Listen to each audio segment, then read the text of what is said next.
नमस्कार, मैं हूं चंद्रशेखर और आप देख रहे हैं नव प्रदेश टीवी। आज हम बात करेंगे छत्तीसगढ़ के पहले मुख्यमंत्री अजीत जोगी के योगदान और उनसे जुड़े विवाद की। राजनीति केवल सत्ता के शिखर तक पहुंचने की दौड़ नहीं, बल्कि जनता की नब्ज समझने की कला भी होती है। अजीत जोगी ऐसे नेता थे जिन्होंने सत्ता में रहकर भी अपनी अलग पहचान बनाई और सत्ता से बाहर होकर भी छत्तीसगढ़ की राजनीति को प्रभावित किया। इंजीनियर से लेकर शिक्षक, फिर आईपीएस, आईएएस, सांसद और आखिरकार मुख्यमंत्री तक का उनका सफर किसी रोमांचक उपन्यास से कम नहीं। लेकिन उनकी कहानी केवल उपलब्धियों तक सीमित नहीं है। विवाद, संघर्ष, विद्रोह और राजनीतिक दांव-पेच से भरी इस यात्रा ने उन्हें भारतीय राजनीति में एक अलग मुकाम दिलाया। आइए उनके जीवन और विरासत पर विस्तार से चर्चा करें। बिलासपुर जिले के छोटे से गांव पेंड्रा में जन्मे अजीत प्रमोद कुमार जोगी का जीवन असाधारण रहा। उनका बचपन संघर्षों से भरा था, लेकिन उनकी मेधा शक्ति असाधारण थी। उन्होंने इंजीनियरिंग की पढ़ाई रायपुर से की और बाद में शिक्षक के रूप में अपने करियर की शुरुआत की। लेकिन उनकी महत्वाकांक्षा यहाँ खत्म नहीं हुई। उन्होंने भारतीय पुलिस सेवा की परीक्षा पास की, लेकिन जल्द ही भारतीय प्रशासनिक सेवा की ओर रुख कर लिया। एक आईएएस अधिकारी के रूप में जोगी ने अपनी दक्षता और निर्णय लेने की क्षमता से अधिकारियों और नेताओं का ध्यान आकर्षित किया। मध्य प्रदेश के तत्कालीन मुख्यमंत्री अर्जुन सिंह ने उनकी राजनीतिक क्षमता को पहचाना और उन्हें राजनीति में आने की सलाह दी। यही वह मोड़ था जिसने उनकी किस्मत बदल दी। अजीत जोगी ने 1986 में कांग्रेस पार्टी के सदस्य के रूप में राज्यसभा में प्रवेश किया।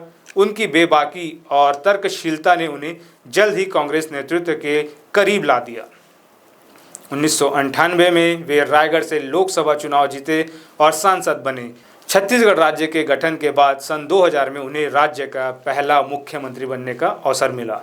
यह छत्तीसगढ़ की राजनीति के लिए एक नया दौर था और जोगी इस बदलाव के केंद्र में थे। छत्तीसगढ़ के पहले मुख्यमंत्री के रूप में जोगी ने राज्य के विकास के लिए कई महत्वपूर्ण कदम उठाए। उनके कार्यकाल में छत्तीसगढ़ की स्थानीय अस्मिता को बढ़ावा मिला। राज्य में औद्योगिक विकास और बुनियादी ढांचे पर जोर दिया गया। छत्तीसगढ़ की स्थानीय भाषा, संस्कृति और परंपराओं को पहचान दिलाने का प्रयास किया गया।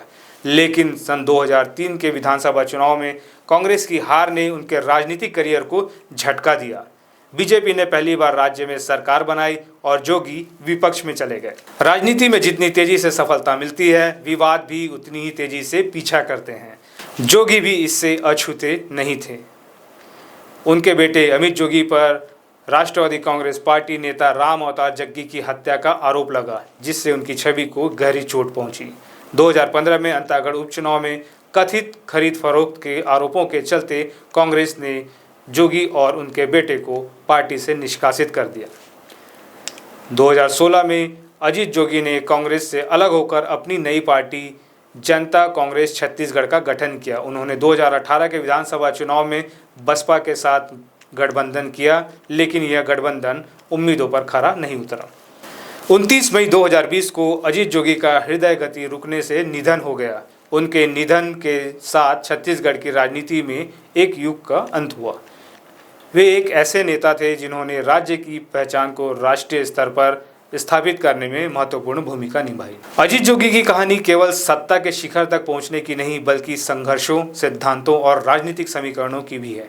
उन्होंने अपनी कड़ी मेहनत और राजनीति से खुद को साबित किया, लेकिन विवादों ने उनकी छवि को धूमिल भी किया। उनकी विरासत पर बहस जारी रहेगी, लेकिन यह कहना गलत नहीं होगा कि छत्तीसगढ़ की राजनीति में उनका नाम हमेशा जिंदा रहेगा।